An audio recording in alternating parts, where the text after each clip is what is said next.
Welcome to the Steelers by the Lake podcast. My name is James Strong, joined once again by my co-host Cody Tanner. Cody, how are you on this fine Saturday afternoon? Not evening quite yet. Yeah, it's not even evening. It's not even Sunday. It's Saturday. It's weird. You know what? We're recording on a Saturday for multiple reasons. One, it's just the time that we decided to record. We both had some free time, and tomorrow's Easter, so we want to make sure that we celebrate Easter. I have an Easter dinner to go to, and church, all the stuff. So it'll be a good time. Happy Easter to all of you. But James, first off, how are you doing? How are you, sir? Doing quite fine, man. You had my dad's 70th birthday / retirement party right before this, hence me running home, feeding dogs while I was starting the pregame. Your dad does not look 70, I'll tell you that much right now. Ladies, sorry he's taken, but he doesn't look 70. Bobby Strong will beat you up. No doubt. Big show today, Cody. We've got some guests, right? We do. We have some guests. So, without any further ado, let's go ahead and bring these guys in. Welcome in Noah and Nick. Noah Wagers, Nick Praetzel, friends of the podcast, friends of ours. So, welcome in, guys. How are you guys doing today? Noah, how you doing? I'm doing well. Thank you for having me. Yeah, absolutely. Nick, you all right? What up, Steelers Nation? Doing great.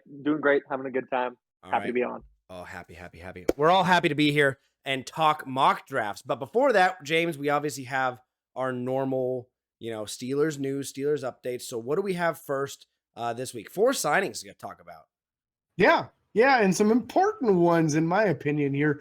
So last time we talked to you guys, the most recent signing since then is an addition of a speedy wide receiver by the name of Quez Watkins, coming off of his rookie deal with the Philadelphia Eagles. Played all 4 years of his career in the NFL so far there, and known for his speed and deep threat ability. Ran a 4.35 40 when he came out in the combine, boys. This is a speed demon. Speed demon for sure. Quez, what do you guys think about this? I want you guys' input. You guys are here for more than just mock drafts right now. Let's talk about Watkins signing. What does that do to our offense? Well, to begin, not going into my mock draft, but I like the addition of Quez. I don't know a lot about him, but I do know his speed. I saw a couple clips on Twitter of just some of the playmaking abilities that he's had. That being said, I do know that dropping the ball has been a concern of his. So I guess we will see how it plays out. Yeah, I'm a big fan of adding more speed to the roster. Never a bad thing. Quez is an interesting pickup to me. I like it. Receivers definitely a need that we have going into this offseason. So adding some more depth to the roster there never hurts. And also on top of that, I think that speed will be very well utilized in an Arthur Smith-led offense. I think that seeing the way he ran the ball in Tennessee, seeing the way that he utilized different players when he was in Atlanta, I think that Quez is going to be a good fit for that Arthur Smith-led offense. Yeah. And I mean, Quez is only 26 years old, or he's 25 now. He'll be 26 at the start of the season. So more youth to this already insanely just full offense that we have. The least expensive offense in the NFL, which is wild to think about, that we got Russell Wilson and Justin Fields now under contract. Just incredible to talk about. And then we went on and also signed a quarterback. Obviously, we had 2 quarterbacks come in this offseason, both mobile quarterbacks. Kyle Allen joined the team. James, this was not, I don't want to say interesting. I didn't see this one coming, though. I saw the other 2 kind of potentials, and then this one kind of came out of the blue, literally. I feel like this isn't a bad move because you don't expect him to be anything more than a number 3 quarterback, obviously, with the addition of Russell Wilson and Justin Fields. So you're looking for a guy with some experience. He's started a few games on a few different teams, been around the league a little bit. He knows his way around an offense, so he won't be a stranger. This also puts you in a position where you don't have to stress about trying to bring in a rookie quarterback and maybe a draft pick and an undrafted guy, and the back of your roster is a couple guys with absolutely no experience other than their college game. So at least you've got somebody that if someone goes down, he can be a viable backup quarterback if it comes to that. So I think it's a decent signing. You just don't ever want to have to rely on him as a starter. Pittsburgh did get to their third string quarterback last year. So you never know how that's going to play. But I think you could do a lot worse for a number 3 quarterback than Kyle Allen. So I'm fine with it. I don't think it moves the needle a ton. But okay, quality player. He's all right. Yeah. Yeah, his rookie year, he actually played fairly decent for Carolina when he only played in 2 games. But then since then, it just seems like he's bounced from team to team. He's been on 4 teams now in his short NFL career. We make his 5th. So interesting to see what can happen there. And again, another young guy. I mean, he's only 28 years old, and at the quarterback position, that's still very, very young. When you process most quarterbacks making it to the late 30s now. I believe Russell's in his early 30s, mid 30. Okay, yeah. So, and he could still potentially have a few good years left, depending. So, very interesting to see. And he's played for crap teams for the most part, outside of Buffalo last year. Carolina, Washington, Houston, none of those have been big name teams until obviously now Houston getting CJ Stroud in last year's draft. So very interesting to see what happens there. You guys have anything to add? Quarterback, new quarterback, excited, not excited, don't care? It was a bit of a depth piece, like James was saying. I didn't really see the signing coming. Also, like you said, Cody. But I remember sitting there at work and just being like, "Oh, okay, cool." And you put the phone back in the pocket. It wasn't really like a big splash signing that we've come to know and love from our beloved con artist. But it definitely changed my mock draft though, because for a while there, I had a number of times when I was going through and I was taking a quarterback in one of the late rounds. So now that is unnecessary, and it enabled me to make some other moves. So interesting move, but not one that was overly big, like you guys were saying. Yeah. Noah? I think James, as well as Nick, said it best. That being said, I can get more in depth when it comes to my mock draft. I'll give you a little sneak peek. I hope the Steelers draft somebody maybe in the later rounds that can potentially beat him out. We know what Russell has. We kind of know what Justin has. But at some point, if everything fails, we may need to see that number 3 quarterback. And we know what Kyle Allen has. So who knows? We may need somebody else to potentially beat him out in training camp. Well, I can tell you this much. Someone who's not going to be beat out in training camp is Dean Lowry. Pittsburgh signed defensive end Dean Lowry, I believe the same day as the Kyle Allen signing. Yes. This guy's played all of his career for the NFC North. He hops over to the AFC North. He had, I think, 7 years in Green Bay before heading to a 1-year stint in Minnesota. Not super in-depth stat line for him. He's probably more of a kind of filler gap, kind of like we saw Isaiah Loudermilk play. A couple of these other defensive line guys come in and play a certain role. I don't see Dean Lowry being any kind of starter by any means. James, what did you think about this signing? Honestly, I was way more excited about that than I was Quez Watkins or Kyle Allen. To me, this is a very high-quality backup defensive lineman. In my opinion, possibly an improvement over Armon Watts, who seemed to be the top backup defensive lineman last year. He's coming off a season with 5 sacks, so he does have some ability to get off of after the quarterback, known for being stout against the run. He's 6'5", 296, just that right size of what we look for in defensive ends that kick inside and play D-tackle in nickel and dime formations. Just a little bit short on the arm length. He's only got 31-inch long arms, but you know what? He's already been in the league long enough to overcome that as an issue. Some guys, it's not much of an issue. Some, it's a major issue. So don't expect him to take Larry Ogunjobi's job or anything like that. But if somebody goes down, I feel like this is similar to like Chris Wormley, where he's a way better than average backup defensive lineman, but as a starter, you're hoping for a little bit better. So I think as a depth piece, I really like it personally. Yeah, and he's coming off a torn pectoral muscle from last year. Didn't get much playing time in Minnesota. Curious to see how well he plays or performs in any offseason action he might get if he makes it through training camp again. Torn pectoral muscles aren't typically something you see NFL players having issues with coming back from for the most part, if they allow the injury to heal properly. Now, I mean, we see TJ come back from the torn pec and everything, this and that. Yeah, we shake our head about that one. But I think that, like you said, a filler piece, a role that he can have. His best season so far was in 2021 with Green Bay with 5 sacks. If he can come in and even give us half of that as a second or third string defensive end, I'd be pretty happy with that. So, yeah, let's talk about the next guy. This is probably the one that we're all most excited about. So I'm excited to talk about this one. Pittsburgh did bring in running back and kick return man Cordarrelle Patterson to a 2-year, $6 million deal. Now, Cordarrelle Patterson is the NFL all-time kick return touchdown leader and is still performing in the NFL. Everyone talks about Devin Hester this, Devin Hester that. Devin Hester definitely hasn't beat as far as punt returns, but kick returns, this is the guy. And this came mere hours after the rule change, which we'll get into that later. That the NFL made with kickoffs. So what do you guys think about that? Anyone take their pick. Anyone can go.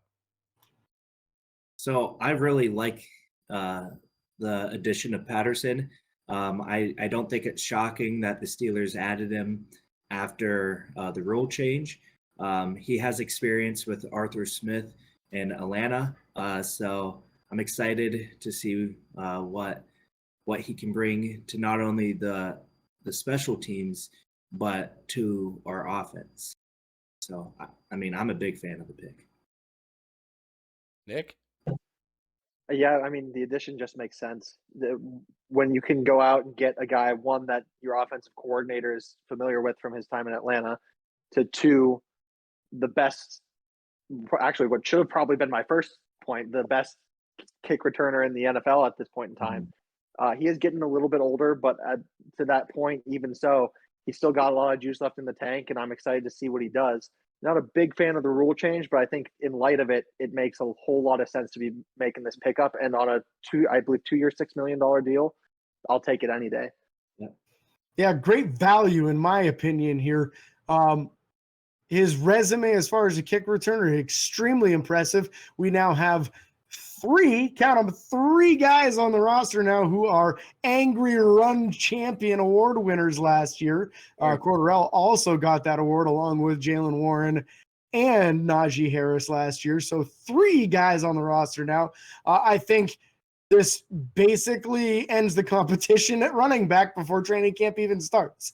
They almost never carry a 4th running back, and you got 3 guys that are guaranteed to make the roster now. So that's tough if you're an undrafted running back that comes into Pittsburgh, because you're really going to have to impress. You're going to have like a Jalen Warren type preseason for them to even consider keeping you on the 53-man roster and making room for you, especially since Arthur Smith known for using a fullback as well. So love the potential of him as a kick returner. New emphasis on kick returning this upcoming season. Less dangerous of a play, his hard running style. I like everything about it. You're not paying him a crazy amount of money. Bring him in, man. Anybody, you give these 2-year, $6 million deals out to anybody that's this talented, and I'm in, man. Yeah, I mean, let's be real here. You'd if any kind of undrafted running back comes in, he has to be willing and able to block at this point, because you could stack him and play special teams because you could stash him on the team as the fullback or whatever you want to do if he's able to, obviously. But with that being said, I'm already picturing the kind of motion and movement that we could potentially do out of this offense. If you think about a normal lineup, and then you think, oh wait, let's take a tight end out or a wide receiver out, and then you have all 3 in the backfield. If you have Russell Wilson or Justin Fields under center, and then you have Cordarrelle back here, Jalen Warren over here, and Najee as the triple head, and you move 2 of them one way, a tight end rotating the other way with pulling guards, you can do whatever you want with that kind of offense. And I would love to see that. I mean, there's already talks about, when we talked about this last week, James, where Arthur Smith could be designing plays with both Russell and Russell Wilson and Justin Fields. And then you talk about having these 3 guys. I'm like frustrated because I'm already worried that our offense is going to suck. And I'm like, there's no reason on paper for it to suck. And then you obviously get into the conversation of George Pickens, Calvin Austin. This offense is firing on all cylinders as far as on paper and the firepower they have. Darnell Washington, all these guys. So I'm super excited to see what's going to happen. James, let's talk rule changes before we get into these 2 boys' mock drafts. Yeah, some exciting ones in my opinion. First off, the kickoff rule has been changed. If you watched the XFL last year, it is basically that. As far as trying to make it a safer play, it's absolutely going to be a safer play.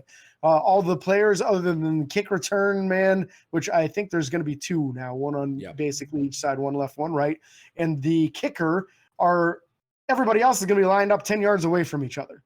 So it's going to look funky because the kicking team is going to be 50 yards downfield already, but nobody's allowed to move until the return man catches the ball, and then chaos ensues, and it's almost like a run play. You'll have 10 defenders and 9 blockers, and the return man trying to get over to block somebody, and it's fun, and the collisions are way less dangerous than what they were before. So for shelf life for these players, for these back to the end or the roster guys who are trying to get it to prove themselves, to get on offense, to get on defense, whatever, they're way less likely to get injured on this type of kickoff play than they were on a normal kickoff play because the collisions will be so much lower speed and impact collisions. So I like it, and I think this is going to put a lot more emphasis on return men that are not small, skinny, fast dudes as much as they are shifty and powerful and able to break a tackle. Because you're going to get hit. It's going to be very rare that you get through this without getting hit. But you're not going to be having the space to make people move and miss as much because things are spread out so much. So I'm a fan of it. I like it. Yeah. It's going to be very interesting to see what happens. And I'm very curious to see what players teams now use, because you almost can argue using bigger name players as those return guys, as you're going to see different kind of returns happening and different things in player safety. So I'm very interested to see how the NFL handles this. You boys have anything about the kickoff rule? Hate it, love it, like it, dislike it? Wish they'd change something? I was a bit more of an opponent of this rule when it first came out. James, his lovely explanation kind of shifted my opinion on it a little bit. So thank you for that, James. I was really not looking forward to this when it first came out.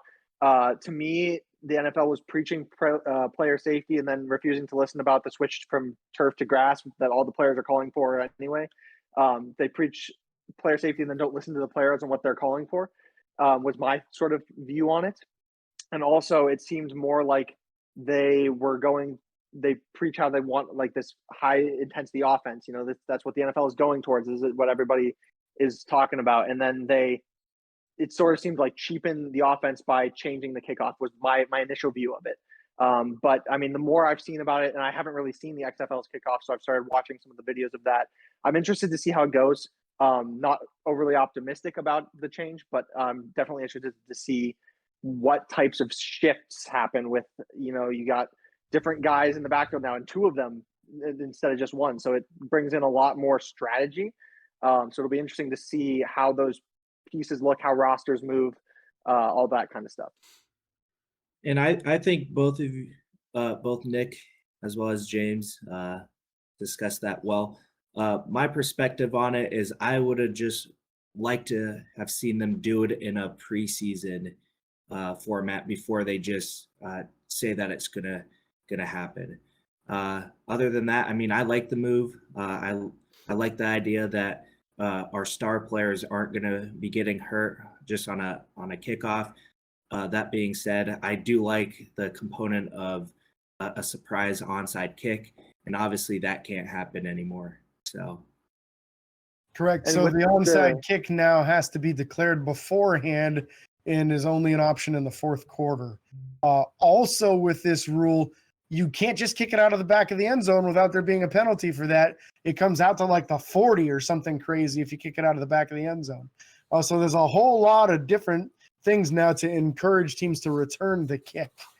So don't think that somebody can just go get the next Sebastian Janikowski and kick it out of the back of the end zone every time and you get it at the 20 and it doesn't matter. So you also need 2 good kick return men, right? We just went out and spent all this money on a great kick return man. What if they just kick away from him all season long? He never gets to return a single kick. So we better make sure whoever's on the other side of Cordarrelle can also return it. My vote's Jalen Warren, by the way. I'm pulling for Calvin Austin. I like how speedy he is. Yeah, he's too small. He's too small. That's my worry. Yeah. That's my worry, is that he's so small he won't be able to block anybody if they kick at the corner L. Yep. Yeah. So, I mean, and here's the other thing, Noah, to go kind of back to what you said about hoping or wishing they would have put this in a preseason game first or something. They are open to making changes as they see it play out. That was also discussed actually on the Pat McAfee show. I watched an interview where they discussed that, and one of the owners was talking, this isn't saying this is the way it's going to be week one. It's saying that, hey, we want to try it this way and see if there's any improvement to the game and to that play specifically. They wanted player safety, but when they switched the kickoffs and moved it up and tried to do different things for player safety, it went from a 70% return rate to a 20%. So it was 70% of those plays were returned, and then once they moved it, it was 70% of those plays weren't returned. 70-30. So excuse me, it went from 70-30 to 30-70. And they want to get it more towards around 50% or a little. They want it well over 50 is what the one owner said in the interview I watched. He's like, we want this playback. We want the kick return excitement that people watch, because at a 13 kickoffs in the Super Bowl, none of them were returned. They all were taken, either knelt in the end zone or just kicked out of the end zone. And it was a boring thing to do. You might as well just give it to them at the 25 and say, here you go. So I like the fact that the NFL is trying to stay modern with it and exciting and keep people and players engaged throughout every single play. But I am curious to see if they make any changes after we see some things happen in preseason. So that is the thing. I'm just gonna miss Butker hitting the uprights from the opposite end of the field. Yeah, right. Can't do. I mean, you can still do it. You're just going to give them good field position. We also saw a defensive play call change, or a penalty technically, and this one's very interesting. So it's the hip dip tackle, which is basically hip drop, excuse me, where you basically wrap someone around and just drop your whole weight, so you pull them down. We saw a lot of players, specifically one of the Bengals, Logan Wilson, did this a lot and actually injured 2 Baltimore Ravens in the same game. Mark Andrews, who was out for the year. It's where you wrap up and then just drop your weight, and you typically roll up on the player's legs or this, that. Again, player safety issue. And I heard something interesting when this was discussed. They're looking for this not to be penalized during the game as much as it is, hey, this happened, we're going to fine you for it. So still steering players away from doing this and getting good tackling, but being able to have proper consequences to players who don't take player safety quite as serious. And a lot of defensive players are, very upset about this. How do we feel about it here at Steelers by the Lake? I want to hear Noah's opinion on this first, as somebody who plays football currently. Yeah. As an offensive player, you kind of just know what you're getting into. Me personally, I'd rather take a hip drop tackle than a helmet to the head. I think that it's hard to play defense in the NFL in today's game, and like Mike Mitchell said before, we might as well put the flags on. I'm not a big fan of the new rule. I didn't know that it was going to be a fine, though. I thought it was going to be a penalty. So they're going to try not to call it in games, as what I've heard through multiple sources and multiple interviews that I've watched, but they want to have something stated to where they can actually go and say, hey, this happened. You're it was just happening so much with player safety as an issue. They don't expect it to be called all the time. But I guarantee you, if you see someone do that, like the way Logan Wilson did it to Mark Andrews for the Ravens last year, it's going to get flagged because of how serious that injury was. So I guess it's just like you just never know when it's going to get called. I mean, what happens if it happens in the fourth quarter? It's a pivotal play and it happens. I mean, I feel like they should just make it a penalty or just let them play. Yeah. So they just made it really easy for the referee to be heavily involved in the outcome of a game, because it's a very common tackle that happens all the time and very rarely ends in someone being injured, only if you roll up on them, basically, do they get injured. Sorry, Nick, I guarantee I'll give you a chance to talk after me, but I'm pretty passionate about this one. I'm not a fan of this at all. I think you have just made it impossible for someone in trailing position to tackle someone now. So You can't grab them by the back of the shoulder pads. We've all decided that is a bad idea.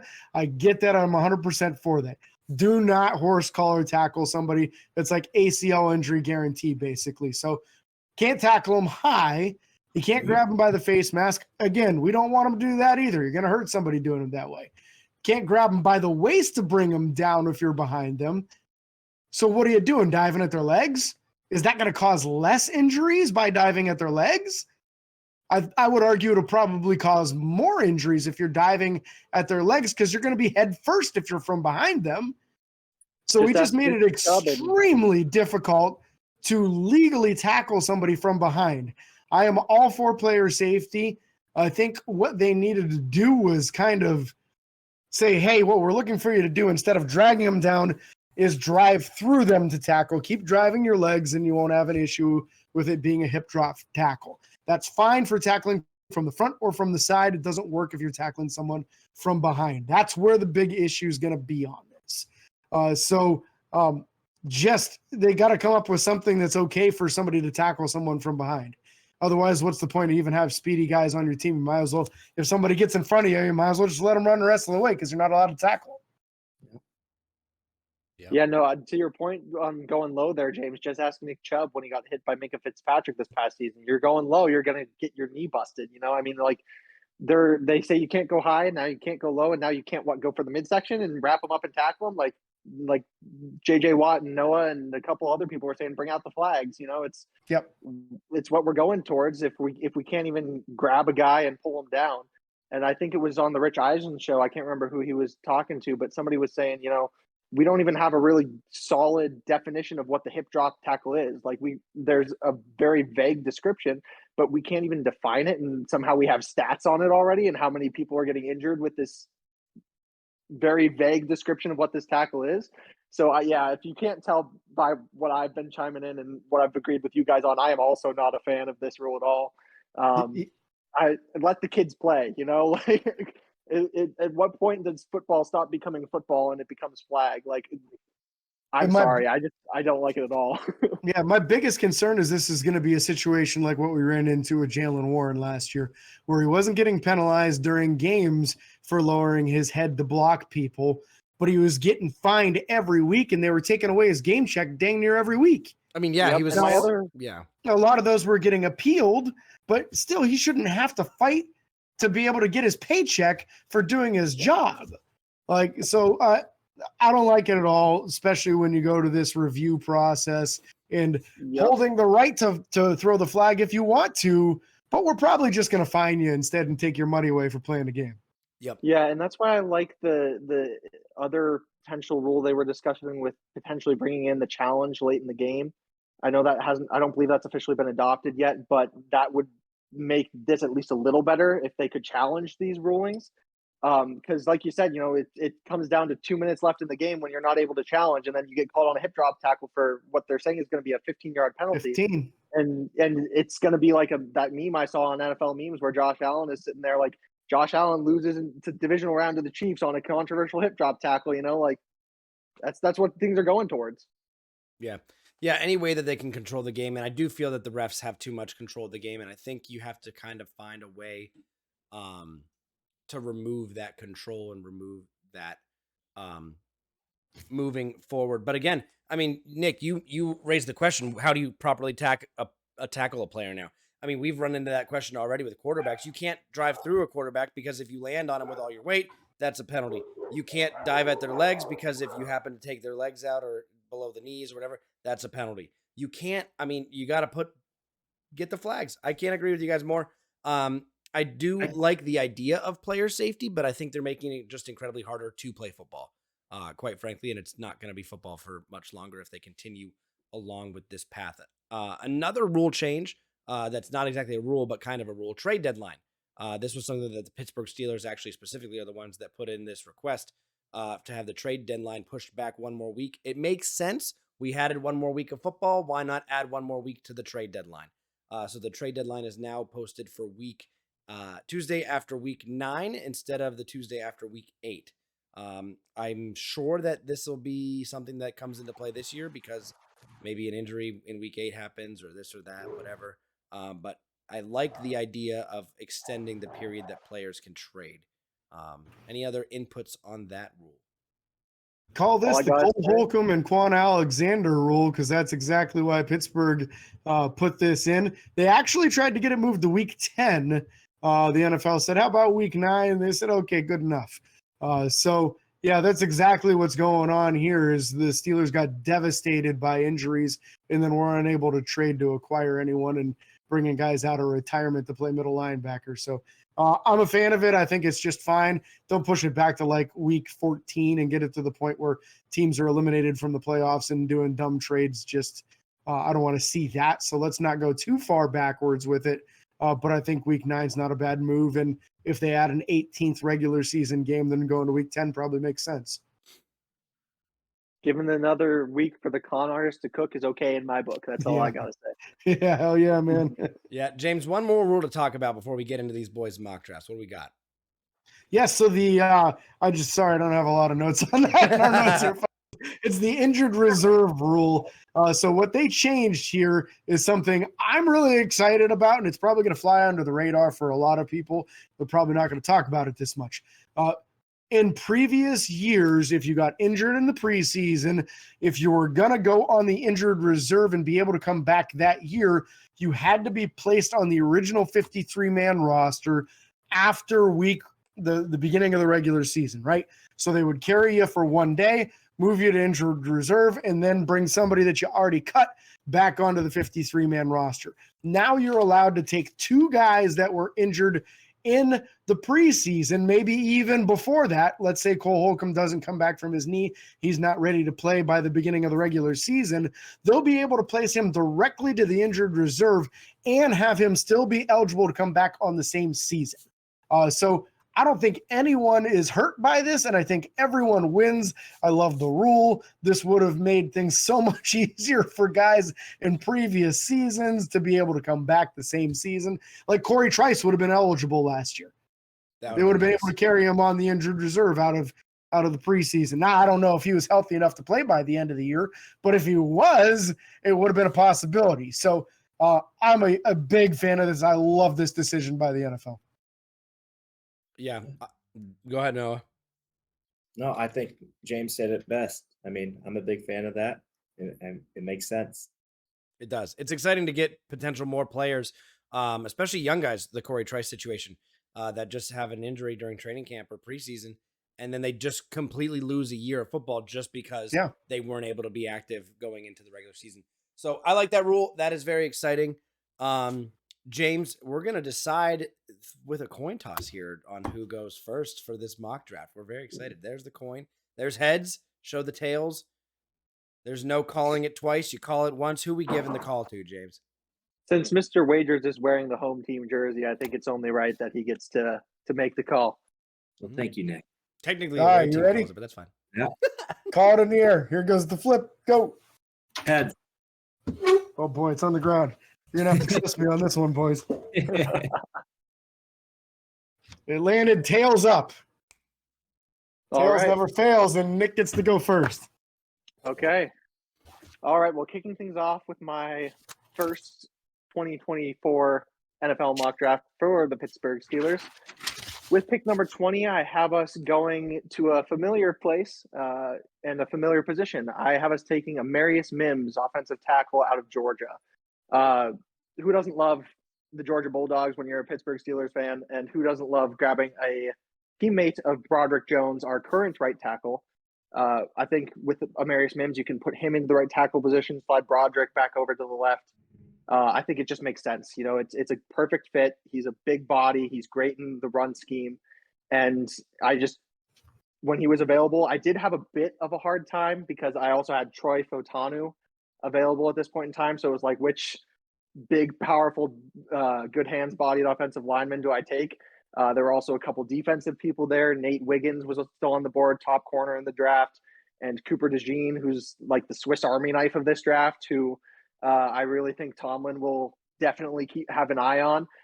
But I couldn't resist shoring up the offensive line, especially with Russell Wilson and Justin Fields coming in, get him some good protection, get a guy who's going to be comfortable playing opposite Broderick Jones. It was a no-brainer for me, and I'd love to hear your guys' thoughts on this pick. Yeah, I know Cody, that. you want to go first? Yeah, I will. I know that James and I hear that Cooper DeJean was available. We both get a little antsy. But no, shoring up that offensive line, shoring up that offensive front when you have two new quarterbacks coming into a system, and we struggled to protect the quarterback last year and just open up holes for the running game, is a great thought, a great idea. I know there's plenty of mock drafts that I could do where I'd probably make that same decision.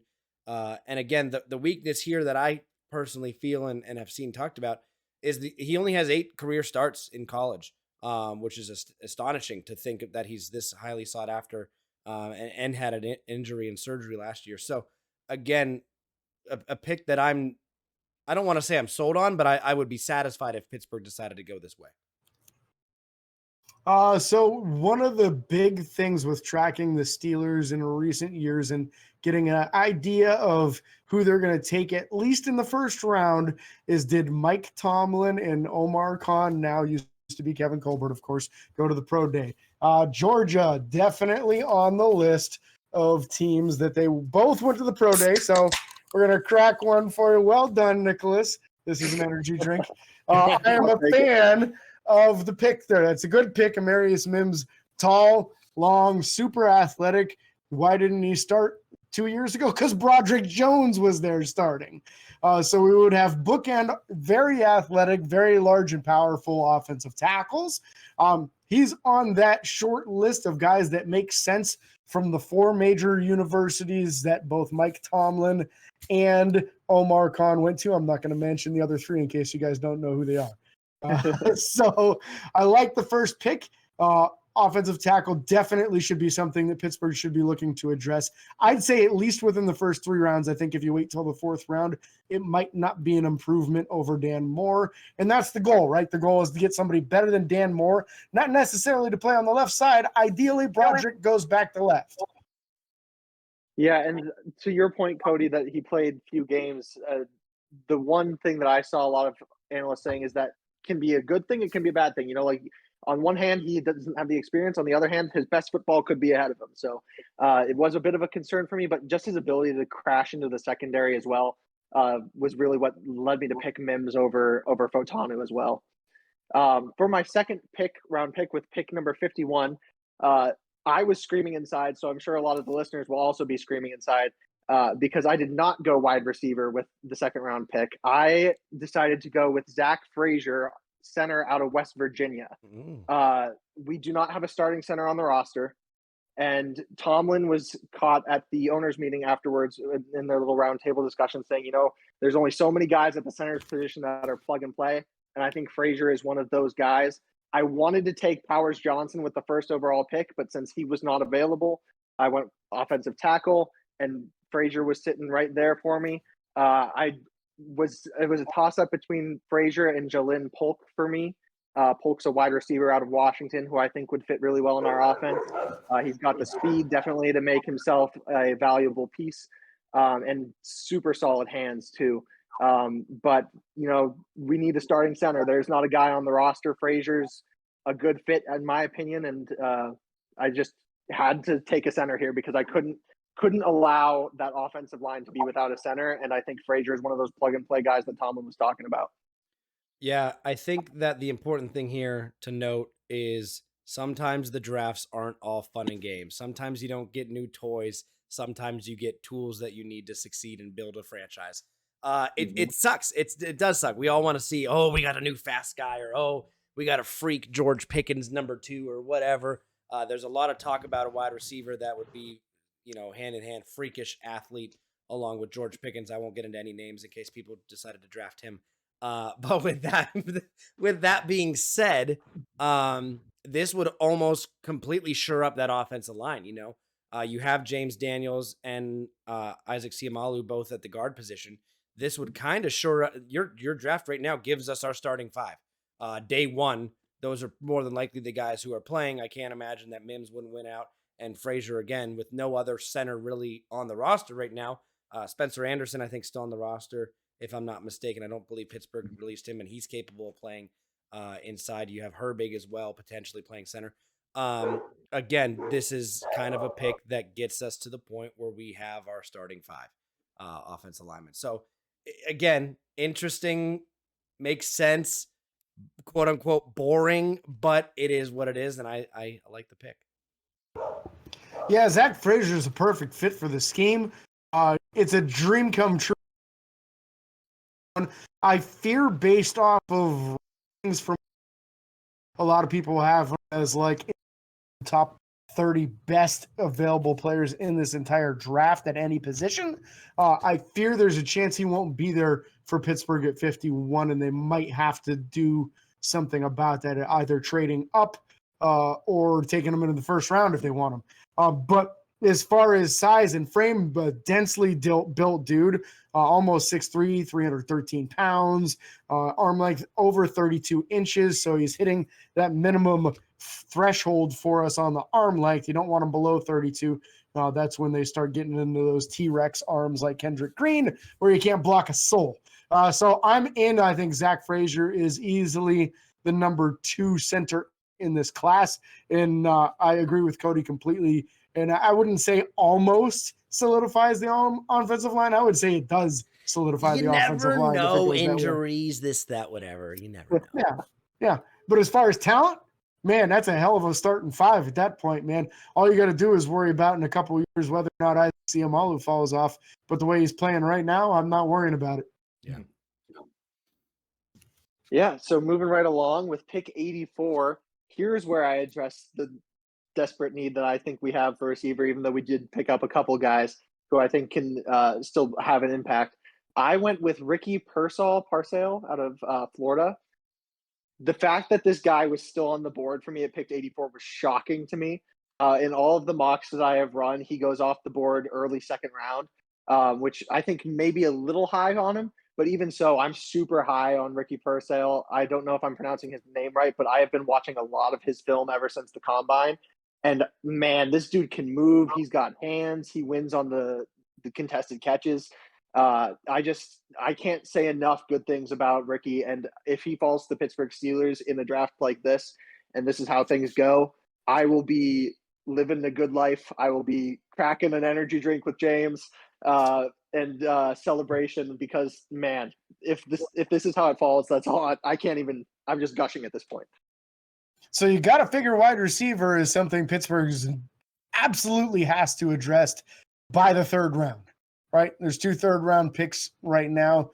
Got to get a wide receiver by then, because chances are he's going to start in front of Van Jefferson or Quez Watkins if he's a good enough quality player. This is an excellent route runner, Ricky Pearsall, so you're real close on the pronunciation. He is a 4.4 140 guy, which is pretty dang fast for a white guy, or an insane route runner. So a very accomplished dude that you could put on the field right away. I don't know about his blocking. That's the only thing that I would question. But you know what? At least he's not a little midget out there. So 6'1", 189, and 180. It's a good sized kid. So I think this is somebody that you would be real excited about. With losing Deontay Johnson, you need somebody that can separate and is a really good route runner. That's exactly what Ricky Pearsall is. Yeah. They also, I remember watching the the NFL draft combine, and they compared him to Chris Olave from last year. So I think he ran maybe so Chris Olave 6 foot. This guy's 6'1", 187 to 189. Olave ran a 139. He ran a 141. Yeah. What are you talking about? 139 and 141. Or not one. Sorry, it's 439 and a 441. Okay. And they had the exact same 10-yard split. Okay. So very comparable numbers on those guys. Not saying their playing style or anything like that is comparable, but when you think about the athlete that Chris Olave was, this guy's hand in hand right there with him. Again, I don't know if, as far as bench presses, he only put up 17. But again, for a wide receiver, long arms. Wait, I know, only 17. I'm just talking. 17's incredible for a wide receiver, dude. But from a block, I'm just processing you talking about his blocking. If he can get there, he can move somebody. I don't know how his stance is, his blocking, the technique. Yeah, his technique, yeah. So, again, very interesting. I mean, this is a guy that would probably, you're 3 for 3 on starters at this point, so that's impressive. Yeah, things were falling in a way that I really liked in this mock. So I didn't even have to do any trades, and I was getting guys that I liked. And speaking of guys that I liked, with pick 98, I did find a guy who I thought could potentially challenge Larry O for his job in McKinley Jackson, defensive tackle out of Texas. He's a big dude and he's great in the run blocking, which I think was an area that we really kind of had an issue with last year. Now, granted, that was due to injuries to Cole Holcomb and Quan Alexander, and we didn't have the middle linebacking core that we had before, but we've made some moves this offseason in terms of middle linebacker, big moves this offseason. And I think that shoring up the D tackle, Cam Hayward's not getting any younger either. So I don't know that he would necessarily be able to fill in either of those roles, but he could also definitely be a depth piece. And he's a big-bodied guy out of Texas A&M, and I just really liked the fit, and so I pulled the trigger on him. James? So there's your new nose tackle that would allow Keanu Benton to go out to defensive end. 6'1", 326 is a massive man. Love the arm length at 33 and 7/8. That's great. Need that on the defensive line to be able to disengage versus offensive linemen. You're not real worried about his speed, and his speed isn't there, and that's fine because he's a nose tackle.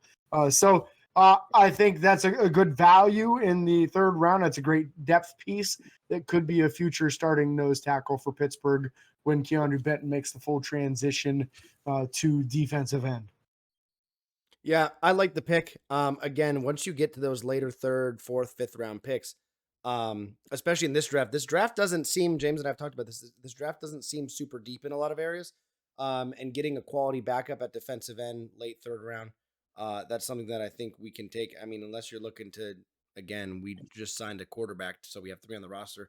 Unless you're looking to bring somebody in to try and rival Justin Fields or Russell Wilson, which I don't think there's a point to that. I like the pick for sure. I see that smile, Noah. Yeah, and like you said, Cody, at this point in the draft, I wasn't really looking for like a day one starter kind of guy. I'm trying to find a deeper value. And same thing with these next couple of picks. I drafted a little bit more according to need, but also guys that I thought could be either a depth piece or guys that could be developmental. So with pick 119, I went with cornerback Sam Hart out of Notre Dame. I didn't feel necessarily the need to take a corner as early in this draft just because we already have Corey Trice on the roster. I really like him. Obviously, we didn't get to see as much of him due to injury, kind of similar to what happened with Calvin Austin. But Calvin Austin was able to bounce back pretty well, and I'm hoping Corey Trice will be able to do the same. We also got the Dante Jackson trade for Deontay Johnson, or is it? Yep. Yeah, something like that. DJ for DJ. DJ for DJ. So again, corner I didn't see as big of a need, so I addressed it here. I like the kid. I think he can play. I think he could develop into something later on, but just addressing a need at this point that I thought we could use some extra depth for was kind of where I went with this pick. So prototypical size of what Pittsburgh seems to now like in their outside corners, 6'3", 202, 33-inch long arms. Not great on his 40. He got a 4.50, which is kind of adequate on speed, but not slow. So, hey, you're getting a lump of clay guy who fits with what Pittsburgh's looking for. I would say that that's better than what we were looking at with Dante Jackson. I'm a little concerned about how diminutive that guy is. He's very, very small. So this could be somebody who could push for a starting outside corner job if the Dante Jackson experiment falls flat on its face. Yeah.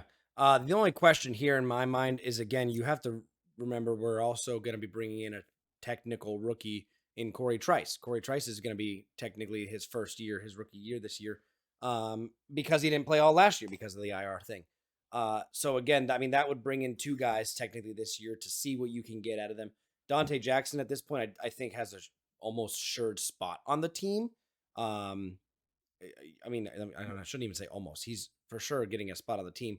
But bringing someone in that could try to push him to, a different position or a backup. Again, not a day one starter, but some of these corners come out and perform well. And we've seen corners who get drafted late, not for Pittsburgh recently, but corners who get drafted late perform well in the NFL and fight for starting jobs year one. So I like the pick.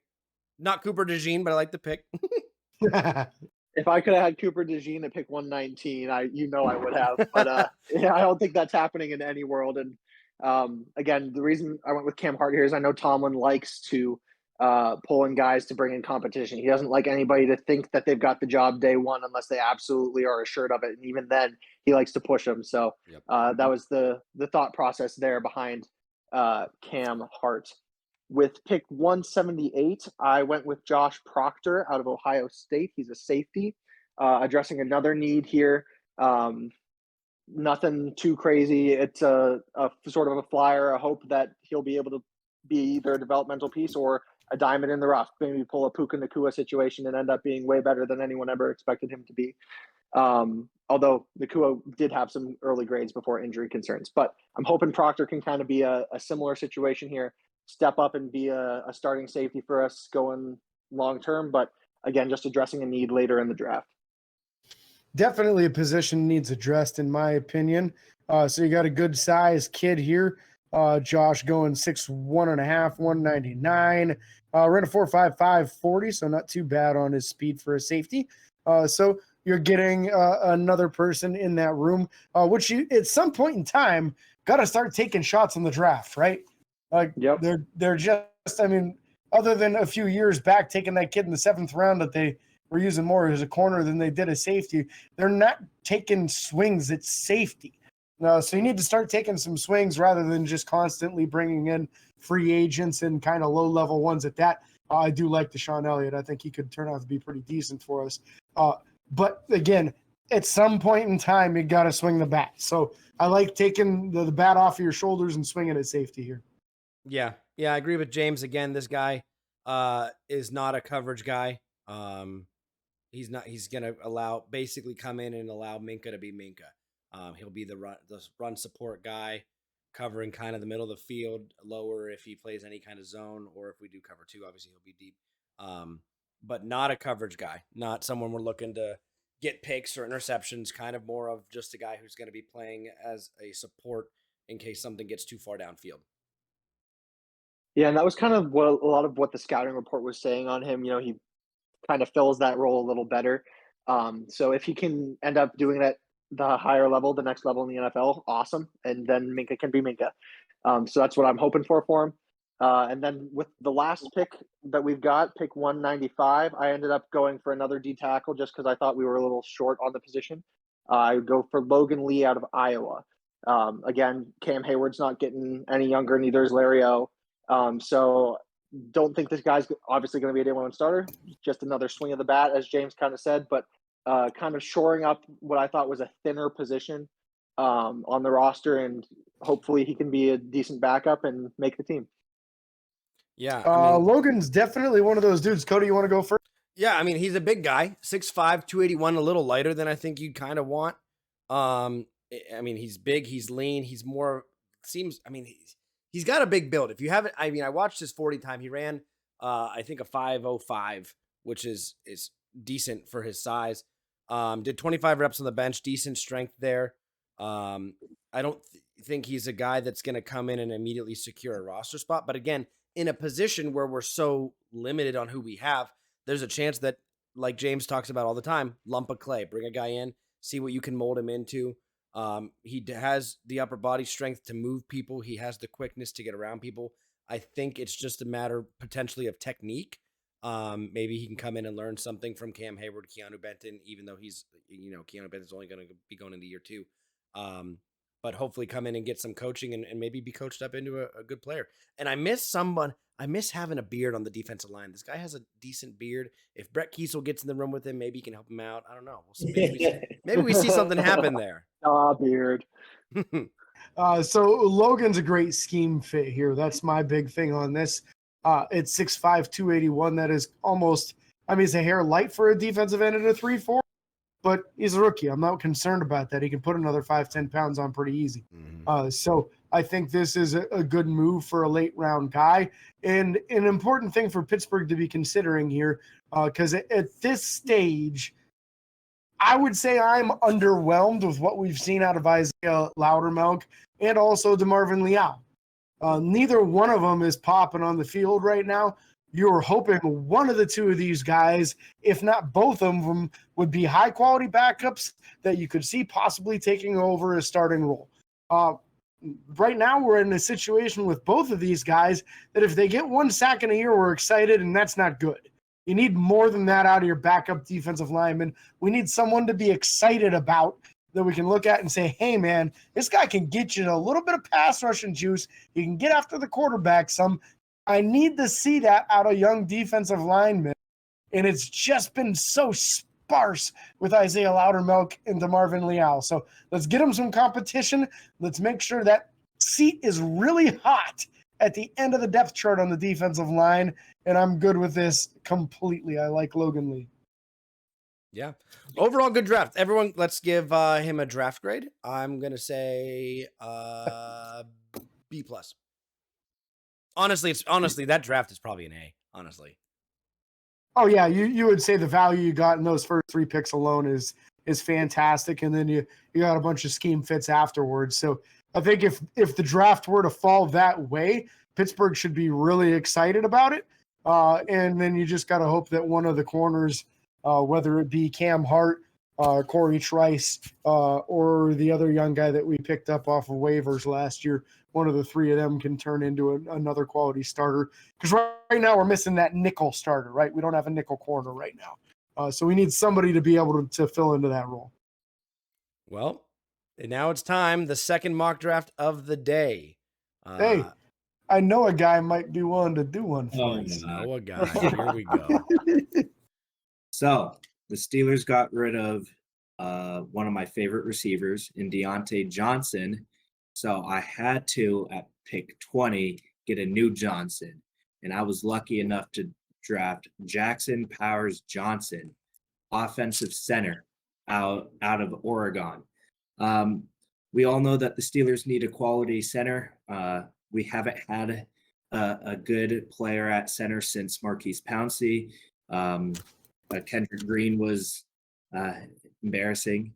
Mason Cole, I was hoping to do a lot better, but towards the end of the year, he just totally stunk.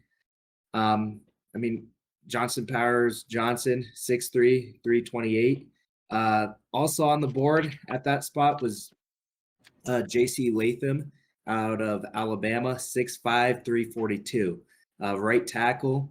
I mean, I really wanted to get that right tackle. Just know that whoever's playing quarterback is going to be protected on their blind side. But I believe that it starts at the center position. Yeah. I like it. I mean, James, we've obviously talked about we talked about when he drafted the previous draft had the number 2 center. We need a center. We don't have someone who's capable of starting. Powers Jackson, excuse me. Powers Johnson, dear Lord. Jackson Powers Johnson would be a day 1 starter, would come in and play immediately, give us that strength in the center of the offensive line. The only downfall I think with him is I would like to see if he can pull a little bit better. He's not exactly a pulling center. We got to see a lot of Marquise Pouncey pulling and able to get out in front, lead block. I don't see Powers Johnson being quite that good at that yet. But again, something you can learn, something you can train, something you can get better at. I like that pick. The key here for me is the second name out of the 3 names he's got here. Jackson Powers Johnson. Power. This man's game is power. He's a power center. He mauls people in the running game. He's got an extremely strong anchor. Same exact arm length as Zach Frazier. So you're not gaining or losing anything, whichever one of those guys you go with. He is the consensus number 1 center in the draft. I think if you take him, this is way different from previous years. The last few years, top center has been this undersized guy over and over, short arms, 290 pounds, all this stuff that I don't want at center. I don't want a guy that Cam Hayward talks about loving going against guys that size. I want somebody that is on top of the defensive lineman at the end of the play, not laying on his back with the offensive or the defensive lineman on top of him. That's exactly what you get with a guy like this. We've been talking for a couple of years now, Cody, about bringing back the nasty on the offensive line. Jackson Powers Johnson would bring back the nasty. We got it already in Broderick Jones. Yep. Broderick Jones is a mauler in the run game. This is another guy who absolutely dominates the human being in front of him. I'm 100% in on Jackson Powers Johnson. I will say this too. I see him being available at that pick. It's possible. I see him being available unless Philadelphia trades up to get him. It's about the right sweet spot, but I think the Eagles are planning on using Landon Dickerson at center. They're just sliding him over. Okay. He was a center at Alabama in college, so they just moved him to guard because obviously you're not going to move Kelsey. Yeah. But you could see somebody taking him and saying, "Hey, I'm going to play him," because he is that size that he can handle guard just fine. Yeah. So I think that's the wild card with him, is anybody that needs a guard or center could prioritize him as the number one interior guy. Not that PFN's analytics mean anything, but he went, I believe, a pick before Pittsburgh in the draft that I had. So not available at that point, but like James said, he's got that versatility, so might get pulled over. It's the sweet spot for him. Every mock I see, it's basically between like 15 and 22, 23 where he goes. If he's there, I know a hit on this pick for sure. Jump on him. All right, what you got? Pick 51. I don't know how you fellas are going to feel about this. I think he's a sleeper. I haven't seen a lot of tape on him. Sleeper at number but 2. We're going to go defensive tackle out of Clemson. Rook Orahoro. James is happy. Ororo. His name is Ororo, and I love it. I don't know. But here's the thing. Cam Hayward isn't getting any younger. Hate it. You don't like the pick? No, I'm playing, bro. I absolutely love it. Continue. I'm sorry. Hayward isn't getting any younger. I think if we can bring a young guy who is 6'4", 294 into our defense and learn under a future Hall of Famer, I think that's great. Leal as well as Loudermilk has not played out. I mean, the guy's explosive, and I also saw that he can play multiple positions. So later in the season, when injuries add up, as they did last year, I mean, hopefully we can plug this guy right in. That being said, I wanted to go Patrick Paul out of Houston. Mm-hmm. The only problem is he plays left tackle, and we already have a left tackle in Jones. And I'm not completely sold on Dan Moore yet. You shouldn't be. No. So I feel like if we keep Dan Moore where he is and keep playing Jones at right tackle, I think picking Rook or Hororo, I can't say his name. I mean, I really like that pick. I mean, Patrick Paul, though, 6'7", 331. Would be perfect with Arthur Smith's offense. So, Cody, if you don't mind, I'm going to go first. I already knew you were. My excitement about certain players in this draft is top. This is one of those guys, man. And I don't think they'll necessarily do it, but Clemson is one of the other schools that both Mike Tomlin and Omar Khan went to. There's a possibility a guy like this could be on the radar in the first round if certain players they don't like in other areas are gone already. From a measurable perspective, he is one of the best fits you could find for a defensive end for Pittsburgh at 6'4", 294 with 34-inch long arms. We're talking Keanu Benton length now. This is a prototypical D end with a 4'8", 940. Are you kidding me? Woo. At that size, a 4'8", 9. 29 so reps on the high-end bench. athleticism, can get after the quarterback, can play the run, has the length to disengage with offensive linemen. Man, just cut Larry Ogunjobi right now if you draft this kid. Yeah, my big thing is just don't let him go. Huh? What'd you say, Noah? I'm sorry. Nothing. Go ahead. My big thing is just don't let him go to Baltimore. Yeah. I don't want to see this guy twice a year. So again, I mean, I like the pick. Big body, massive body, long arms. Again, with those 34-inch long arms and putting up 29 reps on the bench is incredible. Yeah, James just reached that arm off the screen. If you're not watching on YouTube, you're missing out. Go watch on YouTube, subscribe. It's a good time. But again, I mean, the big thing here is the Cam Hayward thing. Cam Hayward wants to play his career out. Like, he wants to play until his contract's up and no one will re-sign him. And the Pittsburgh Steelers won't re-sign him. You know that by now. but he's gonna start slowing down at some point. It's gonna happen. The benefit he has right now is he has Alex Highsmith and TJ Watt taking a lot of double teams. Cam Hayward still gets them, don't get me wrong, but getting someone new in here to learn, like Noah said, under a guy like Cam Hayward and learn the technique and the style of play from the Steelers defensive line. I like the pick. I think it's a solid pick at that time. And again, like you said, I'm sure some people are seeing this guy sneak into earlier, in the draft in this position. So I like it. So pick 3. I don't know how you fellas are going to feel about this. Here we go. Here comes the wide receiver. No, it's We gonna be a went- quarterback.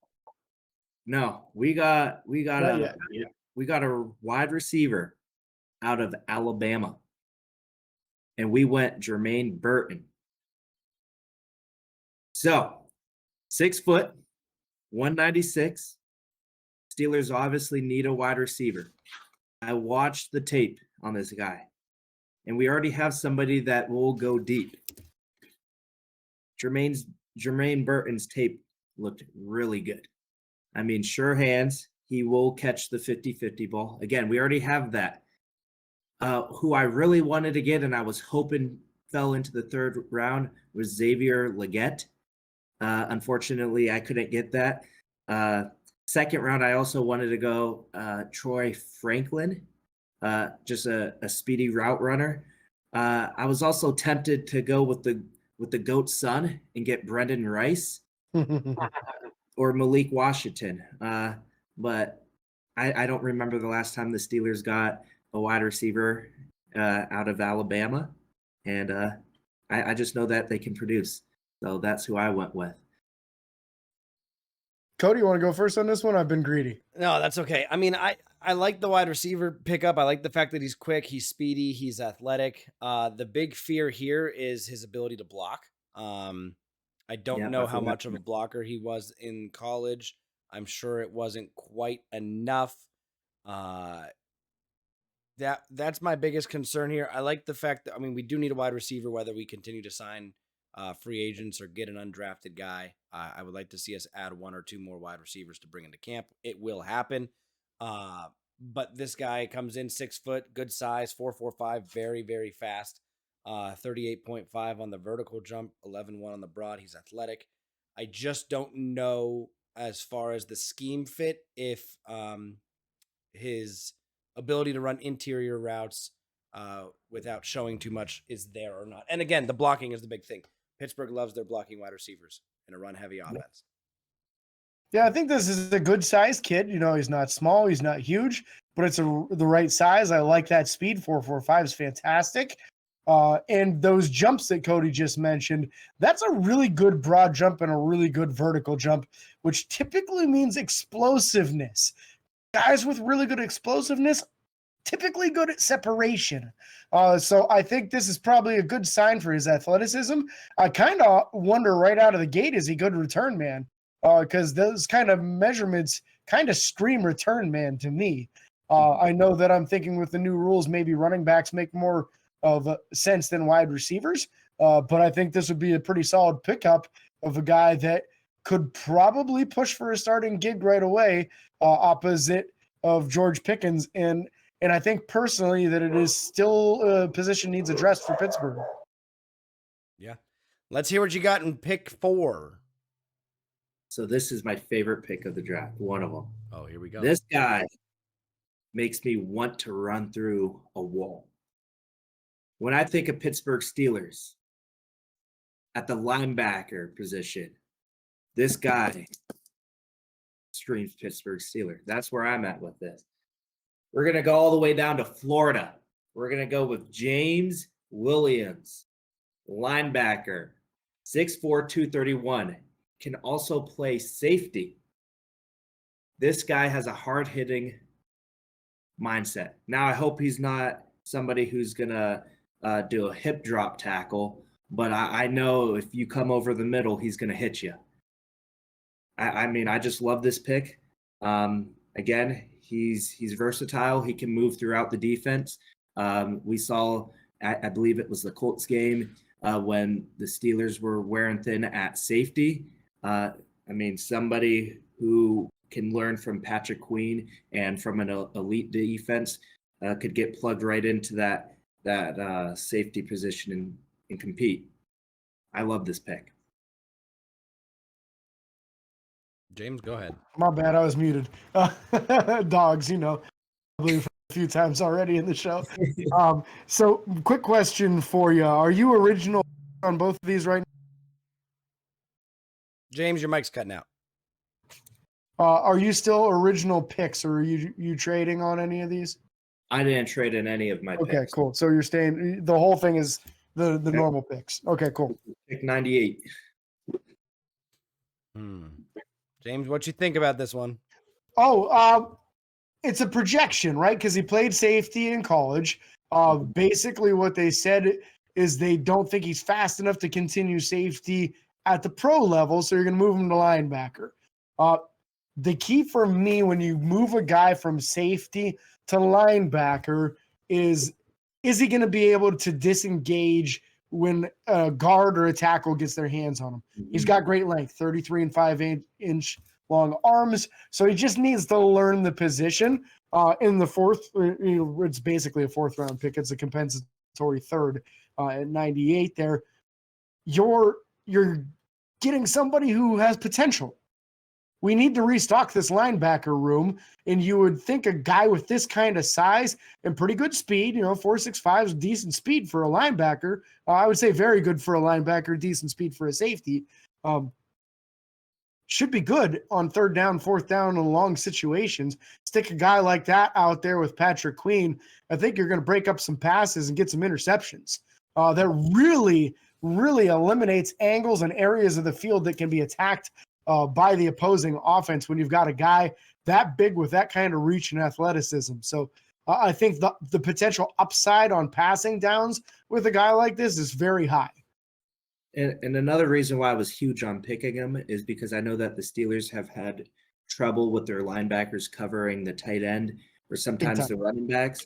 This guy's a natural safety. I'm just hoping he can cover. Yeah, I think needs to be able to cover a tight end. I don't care about the wide receivers. Yeah, I think in a man defense, this guy would perform very well, probably right off the bat. In zone coverage, I think if in the things that I've read about him and everything, he struggles to read zone coverage and understand where players are going.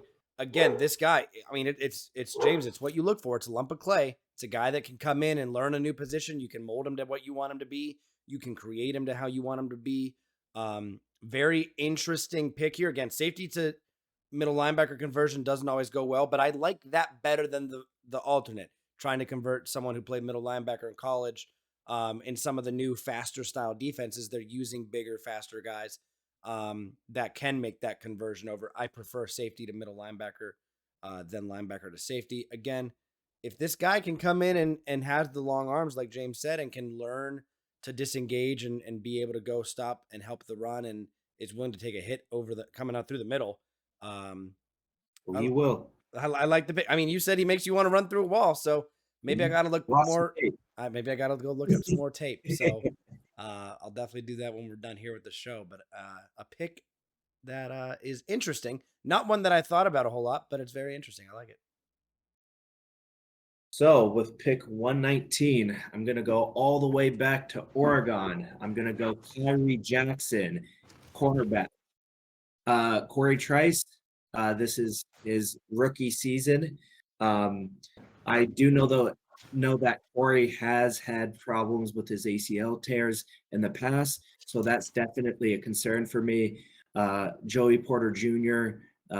Is our number one corner. We need somebody. I don't know how I feel about Dante Jackson. I know he's a vet, but he's getting up there in age. I like the pick of Kyrie Jackson, 6'3", 194. I believe he has a lot of upside.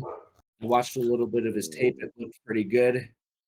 Some things that I saw on him is that he's good at tracking the football and high pointing them, so he makes contested catches harder for the receiver. And I believe that's just something that the Steelers could use at this position right now. James? James wants me to go. Sorry. Doug's sorry. So, Kyrie Jackson, another one we're. So that's exactly what we're getting with James, Kyrie say that one more Jackson. time. Prototypical size. Yep. This started with Joey Porter Jr., right? We're looking for the big, tall, long dudes. 6'3" and 6'8", almost 6'4", 194, 32 and 3/4 inch long arms, and a 4.5 flat 40. Very similar to what we're looking at from Nick's mock draft with Cam Hart. A little bit taller, very similar mold of guy.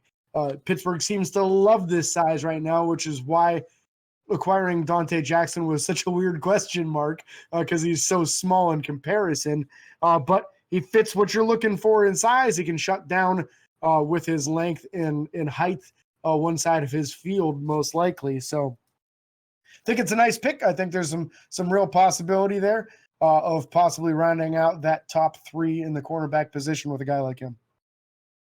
Yeah, I like it. Again, a taller corner kind of gives you an upper hand going against certain players that we have to face often. If you think about Jamar Chase and T. Higgins, these fast guys on these other teams that we play. I mean, in the AFC, the road to the Super Bowl, it's through Kansas City, it's through Miami, a little bit, not exactly, but I mean, Tyreek Hill, you got to be able to take him on.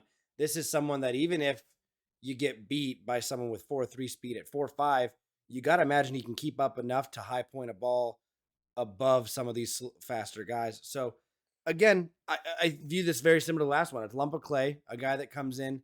You can kind of mold him how you want, get him to see if he's a fit. Not a day one starter, but again, this late in the draft, you're not often getting day one starters. And a quarterback position, again, something we need to address.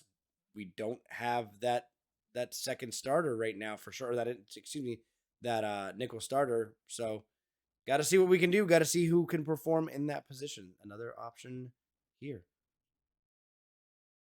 Pick 178. We're going to go to Kansas. We're going to go Kenny Logan Jr., safety. This guy, I don't believe is going to be even close to a starter to begin with. That being said, he makes tackles in space. He's disruptive in the passing game. And the biggest thing that I saw on him is that he could be a very good first-year special teamers. I mean, we already have one of those in Miles Killebrew. It seems like that's where Miles' home is going to be. We don't know what he has at safety. Steelers need somebody besides Minka. Again, Minka, a vet. He knows what he's doing. Maybe Kenny can come in here and really learn something from him and hopefully be something. So, yeah, you got me on this one. Looks like a non-combine invite. Yeah, so. non-combine invite. He had 5 years of college play. He started in 2019 with Kansas, stayed with them for all 5 years through 2023. No notable like stat lines or statistics that I'm seeing. Seems like he was either a special teams player or maybe just not as involved. Again, if from the safety position in the passing game. Last year alone, 64 solo tackles, 1 forced fumble, 1 interception, and 6 pass breakups. Interesting to see here.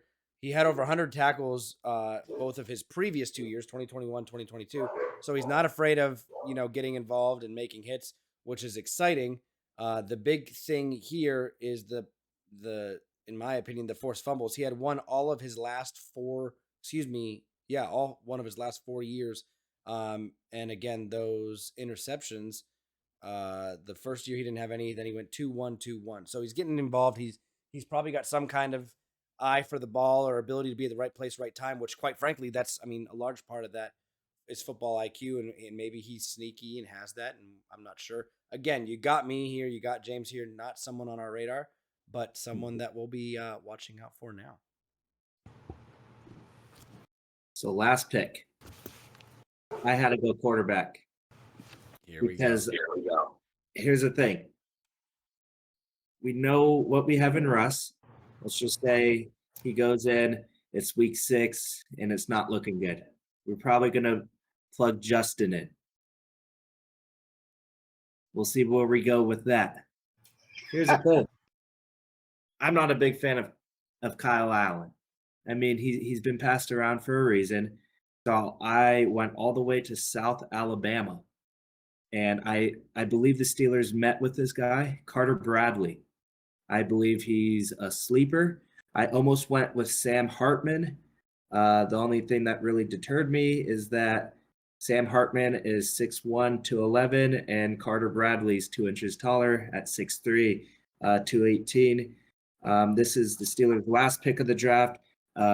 This guy can come in and learn under a Super Bowl winning quarterback in Russell Wilson, and as well as a younger player in Justin Fields. Something that kind of deterred me is that he's 24 years old.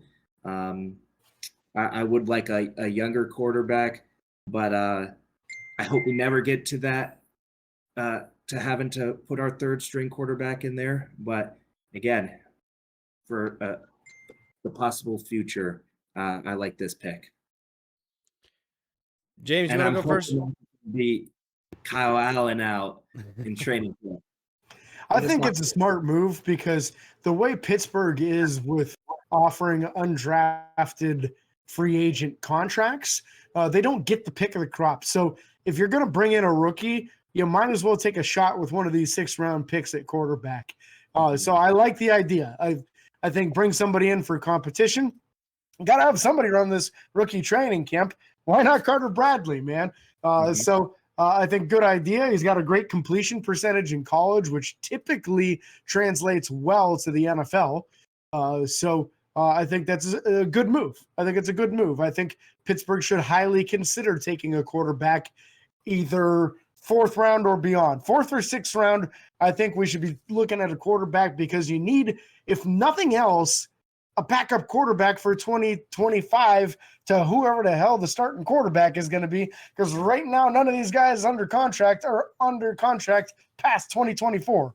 So we got no clue what's going on. And it sure would be nice to have somebody in 2025 that was already on the roster in 2024 in the quarterback room. So I think it's a good decision and seems like a talented guy. Don't know a ton about him, but looks like he's got some skill. Yeah. What do you got to say, Noah? No, Nothing. I mean, I think you guys said it best. I think it would be unwise for the Steelers not to draft a quarterback. Again, God forbid we get to the our 3rd string quarterback and it's Kyle Allen coming in. So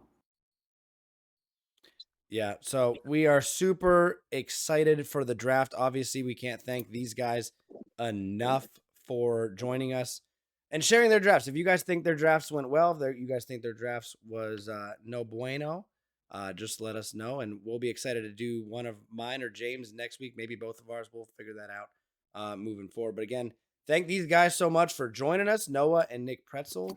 And again, yeah, claps for them. Claps for them. Wave that terrible towel, Noah. And again, thank you guys so much for watching or listening if you're on YouTube. Make sure to like and follow on Facebook, Twitter, Instagram, TikTok, and YouTube. Subscribe and ring the bell. It's free. And until next time, this is your host, James and Cody, with Nick and Noah, signing off. Peace.